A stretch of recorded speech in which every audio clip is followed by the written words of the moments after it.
Bonjour, nous allons voir l'intervalle de confiance en terminal S.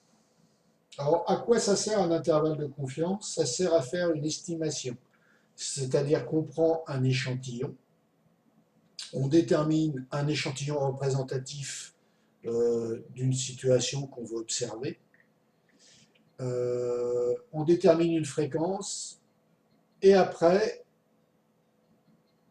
on regardera ce qui se passe dans la réalité. Ça nous donnera une fourchette d'estimation. Et on estime que ce qui se passera dans la réalité, sur l'ensemble, nous ce qu'on avait pris c'est qu'un échantillon, sur l'ensemble total de l'observation, enfin de la population étudiée, sur l'ensemble total, on déterminera la probabilité. Si la probabilité appartient à l'estimation, on dira que notre fréquence qu'on avait choisie au départ était bonne. Et si la probabilité obtenue n'appartient pas à l'intervalle de confiance qu'on avait déterminé, à ce moment-là, la fréquence de notre échantillon n'est pas valable. Alors, ce qu'on fait, donc, on prend un échantillon, on détermine une fréquence. Échantillon, on détermine une fréquence. Alors, les conditions d'utilisation de notre intervalle de confiance, il faut que la fréquence soit supérieure, non, que n soit supérieur à 30. D'accord? Ça, c'est le nombre, c'est la valeur de mon échantillon. Donc, la population étudiée dans mon échantillon doit être supérieure à 30. Il faut que la fréquence fois la population soit supérieure à 5 et que la fréquence 1 moins f facteur de la population soit supérieur à 5. Ça, c'est les conditions d'utilisation de mon intervalle de confiance. Il faut toujours le mettre sur votre copie. Ensuite, l'intervalle de confiance, on va le déterminer comme ça. Ça va être égal à ma fréquence moins 1 sur racine de ma population, de mon échantillon. Ça, c'est mon échantillon. Ça, c'était pareil, la population de mon échantillon. Et f plus 1 sur racine de n. Alors, n, c'est mon échantillon. Je vais mettre échantillon. Échantillon. Pareil, le même, échantillon. Après, je vais avoir, alors, sur la population globale, plus je ne suis plus sur mon échantillon. Après, j'étudie sur ma population globale. Ben, sur ma population globale, il va se passer, alors je fais le même test, je mesure la même chose que pour ma fréquence, et là, ça va me donner sur ma population totale une probabilité.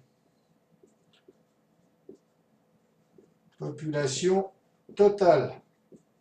Là, ça me donne une probabilité. J'obtiendrai une probabilité. Si ma probabilité appartient à l'intervalle de confiance, et là, c'est un intervalle de confiance à 95%. Hein. D'accord? Donc, si ma probabilité elle appartient à mon intervalle de confiance à 95%, alors ma fréquence est acceptée. Mon estimation était juste. Mon intervalle d'estimation était juste. Ma fréquence est gardée. D'accord? Et si ma probabilité que j'obtiendrai n'appartient pas à mon intervalle de confiance, c'est-à-dire à ma fourchette d'estimation, eh ben je rejetterai la fréquence avec un seuil de confiance de 95%. Je rejetterai la fréquence avec un seuil de 95%. Voilà. D'autre part, ce qu'il faut savoir, c'est que mon intervalle, il sera égal à, la largeur de mon intervalle, ça sera 2 sur racine de n. J'ai moins 1 sur racine de n, 1 plus racine de n. La longueur totale de l'intervalle, ça sera 2 sur racine de n. D'accord? Ben voilà, vous savez tout sur l'intervalle de confiance. Ça sert uniquement à tester une fréquence. Comme l'intervalle de fluctuation asymptotique, lui, sert à tester une probabilité. Là, avec l'intervalle de confiance, vous testez la validité de la fréquence que vous avez utilisée. Alors ça, je vais vous redonner un exemple pour bien que vous compreniez. Je fais une élection. J'ai un candidat. Je veux calculer, donc j'ai un candidat, je veux faire une estimation.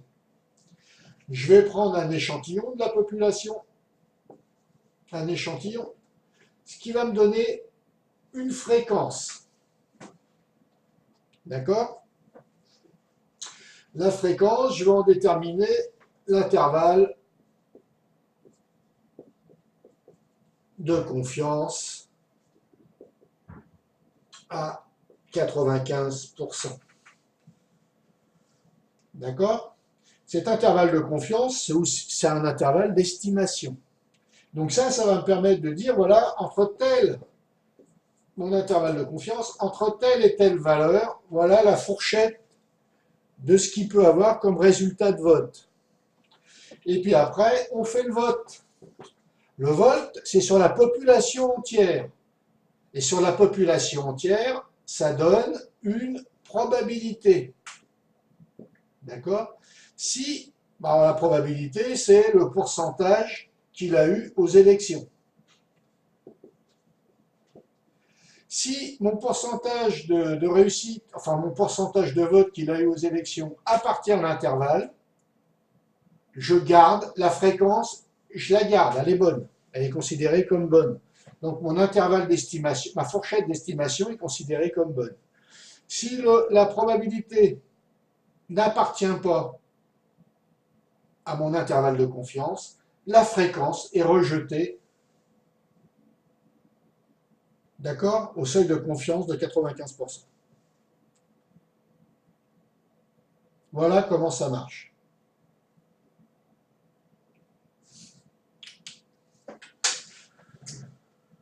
Ouais. Donc là, je vais vous mettre des exercices à réaliser. D'abord, je vous invite à bien regarder le cours, prendre des notes, vous repassez plusieurs fois la vidéo. Et une fois que vous êtes bien inspiré de la vidéo, vous l'avez bien comprise, vous l'avez bien assimilée, vous vous lancez sur les exercices.